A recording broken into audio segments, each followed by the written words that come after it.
Hello दोस्तों, मेरा नाम है शुभम और स्टॉक मार्केट के अपडेट के इस वीडियो के अंदर आप सभी का स्वागत है। आज की वीडियो में हम बात करने वाले हैं मनप्पुरम फाइनेंस के बारे में और हम ये भी जानेंगे कि क्यों मुझे ऐसा लगता है कि मनप्पुरम फाइनेंस से शॉर्ट टर्म और लॉन्ग टर्म के अंदर बहुत अच्छे रिटर्न जनरेट करके दे सकता है। आप में से बहुत से लोगों के मन में ये क्वेश्चन आया होगा कि जिस स्टॉक ने पिछले 5 साल के अंदर सिर्फ 22% के रिटर्न जनरेट किए हैं और पिछले 10 सालों के अंदर सिर्फ 180% के रिटर्न जनरेट करके दिए हैं, वह आने वाले सालों के अंदर कैसे ज़्यादा रिटर्न जनरेट करके दे सकता है।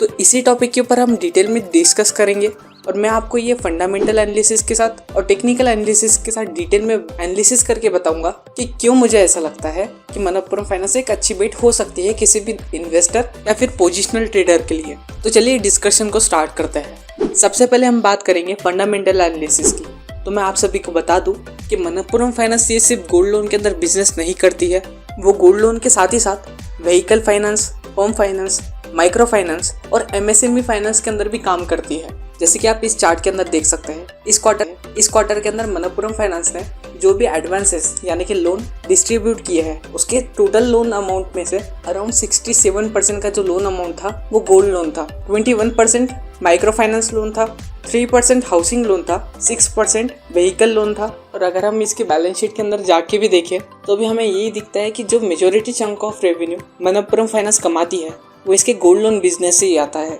अगर हम क्वार्टर ऑन क्वार्टर बेसिस के ऊपर अगर कंपेयर करें तो मनप्पुरम फाइनेंस की 8% से ग्रोथ हुई है कंपेयर टू पिछले क्वार्टर।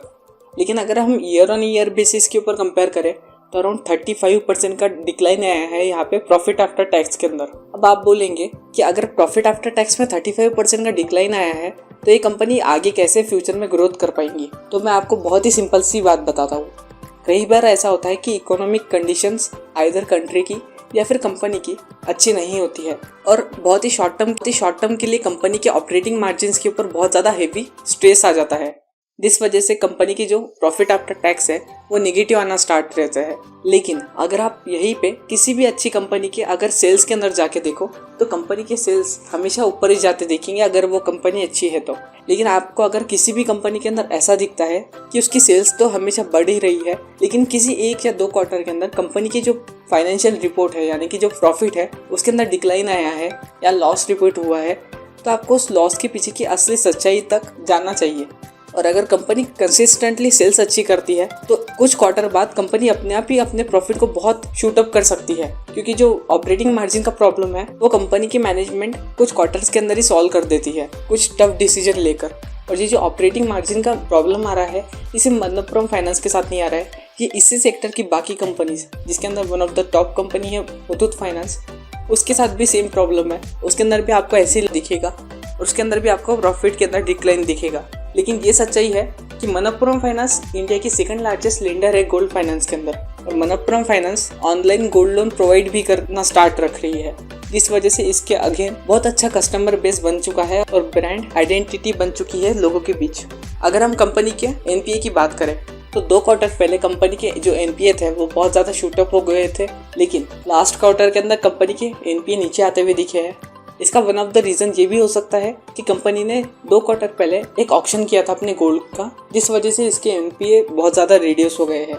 अगर आप एक्सपर्ट्स की माने तो इंडिया जो है वो एक ग्रोइंग इकोनॉमी है, जिस वजह से बहुत सारे बिजनेसेस और स्टार्टअप्स इंडिया में आने स्टार्ट हो चुके हैं अभी पिछले कुछ सालों के अंदर। और बहुत सारे स्टार्टअप्स को इनिशियल फंडिंग जो मिलती है वो उन्हें लोन उठाना पड़ता है, जिसे हम एमएसएमई लोन या माइक्रो फाइनेंस लोन भी बोलते हैं। तो इस तरह के स्टार्टअप्स को जो लोन प्रोवाइड करती है उसके अंदर मनप्पुरम फाइनेंस एक बहुत ही क्रूशियल रोल निभा सकती है, क्योंकि मनप्पुरम फाइनेंस ये जो एनबीएफसीज है ये बहुत ही स्मॉल अमाउंट के लोन प्रोवाइड करती है, तो यहाँ पे जो रिस्क फैक्टर रहता है ये भी बहुत ज़्यादा रिड्यूस हो जाता है।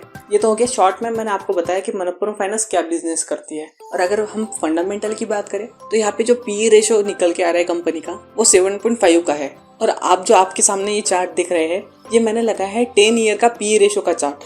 पिछले 10 साल के अंदर जो कंपनी ने परफॉर्मेंस दी है उस हिसाब से पीई रेशो का भी चार्ट रहता है।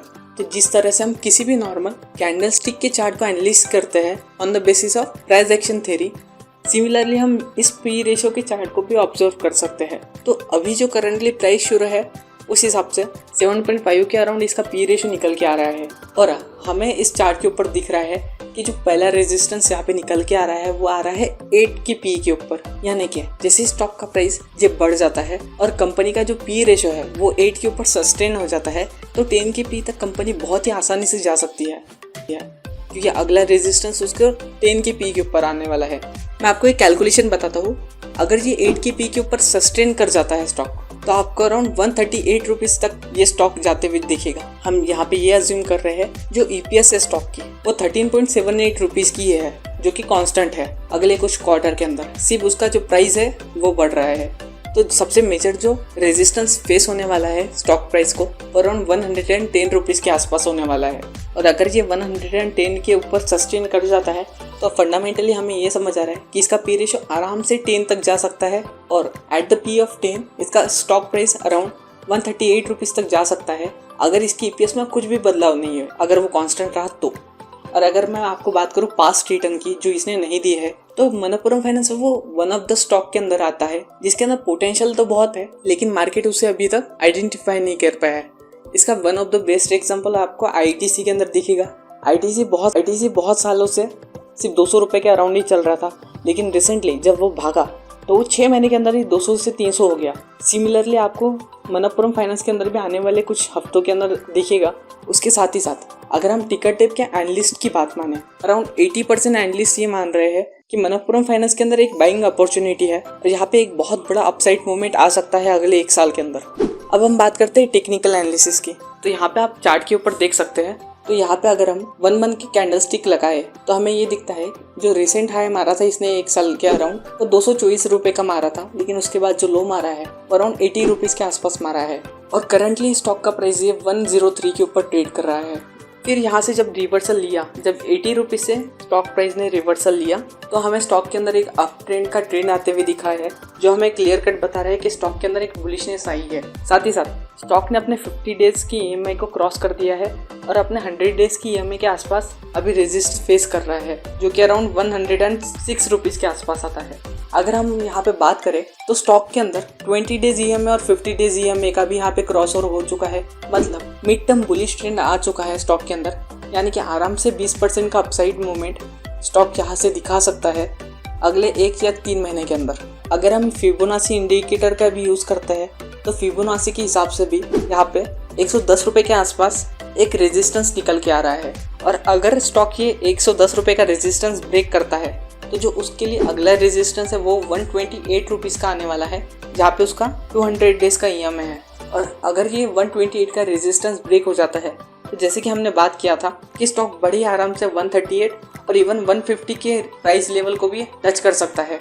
साथ ही साथ यहाँ पे जो ADX है, ADX के अंदर भी हमें 27 का नंबर दिखा रहा है, जिसका मतलब ये है कि एक ट्रेंड बन रहा है जो कि बुलिश नेचर का है, क्योंकि यहाँ पे ग्रीन कलर की लाइन ये रेड के ऊपर है। अगर हम मनप्पुरम फाइनेंस के ऑप्शन चेन को एनालाइज करते हैं तो हमें ये दिखता है कि 100 रुपीज़ के ऊपर बहुत ज़्यादा पोर्ट राइटिंग हुई है, जिसका मतलब ये है कि 100 रुपीज़ का लेवल बहुत ज़्यादा स्ट्रॉन्ग सपोर्ट है और 110 रुपये का लेवल जो है वो बहुत ज़्यादा रेजिस्टेंस है, क्योंकि वहाँ पे बहुत ज़्यादा कॉल राइटिंग हुई है। तो इस महीने की एक्सपायरी तक मुझे नहीं लगता कि मनप्पुरम फाइनेंस 110 रुपये के लेवल को क्रॉस करके ऊपर जा सकता है, लेकिन मुझे लगता है कि नेक्स्ट मंथ मनप्पुरम फाइनेंस का स्टॉक प्राइस ज़रूर 110 रुपये को क्रॉस करके उसके ऊपर जा सकता है। और अगर एक बार 110 रुपये का लेवल ब्रेक हो गया तो आपको बहुत जल्दी दिखेगा कि 126 रुपये के लेवल के ऊपर, जहाँ पे 200 दिन का ईएमआई है, उस लेवल तक भी मनप्पुरम फाइनेंस बहुत ही आसानी से चले जा सकता है। तो आपके 15 से 20% रिटर्न तो यहीं पे बन जाता है। तो यहाँ पे टेक्निकली और फंडामेंटली दोनों ही तरफ से जो स्टॉक है ये बहुत ज़्यादा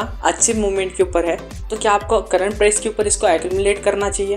तो यहाँ पे 50 डेज का ईएमआई जो 99 रुपीज़ के आसपास आ रहा है, स्टॉक एक बार 99 रुपीज़ के आसपास है, तो आप में से किसी को भी अगर इसको बाय करना है तो अराउंड 98 to 100 रुपीज़ के आसपास इसको बाय कर सकते हैं। और अगले कुछ हफ्तों में आप इसके अंदर थोड़ी सी मूवमेंट भी देख सकते हैं। तो अगर आपको ये वीडियो पसंद आया हो तो इस वीडियो को लाइक करें, साथ ही साथ इस वीडियो को अपने दोस्तों तक शेयर करें अगर उनके पास भी मनप्पुरम फाइनेंस का कोई भी स्टॉक है या वो इंटरेस्टेड है मनप्पुरम फाइनेंस को खरीदने के अंदर। और हमारे चैनल को फॉलो कर लीजिए ताकि आपको ऐसे इंटरेस्टिंग एनालिसिस मिलते रहे। साथ ही साथ मैं ये भी बता दूं कि ये वीडियो सिर्फ एजुकेशनल पर्पस के हिसाब से है, ये किसी भी तरह की कोई भी रिकमेंडेशन नहीं है। तो किसी भी इन्वेस्टमेंट डिसीजन के ऊपर जाने से पहले ज़रूर अपना खुद का एनालिसिस करें और फिर ही कोई डिसीजन लें। और अपने ओपिनियंस मुझे कमेंट में लिख के बताइए कि आपको इस स्टॉक के बारे में क्या लगता है और आप किन स्टॉक के ऊपर मुझे एनालिसिस करते हुए देखना चाहते हैं, ताकि मैं फ्यूचर में उन स्टॉक के ऊपर भी वीडियो बना सकूँ। और आपको स्टॉक मार्केट के अंदर बहुत ज़्यादा इंटरेस्ट, आपको ये वीडियो इन्फॉर्मेटिव लगा हो तो इसी तरह से स्टॉक मार्केट की टॉप अपडेट्स को और बहुत ही इंपॉर्टेंट टिप्स को जानने के लिए हमारे चैनल को अभी फॉलो करें और चैनल के ऊपर की बाकी प्लेलिस्ट को भी ज़रूर चेकआउट करना अगर आप सही में स्टॉक मार्केट के अंदर बहुत ज़्यादा इंटरेस्टेड है तो हम मिलते हैं किसी और वीडियो के अंदर। तब तक के लिए bye and thank you for watching.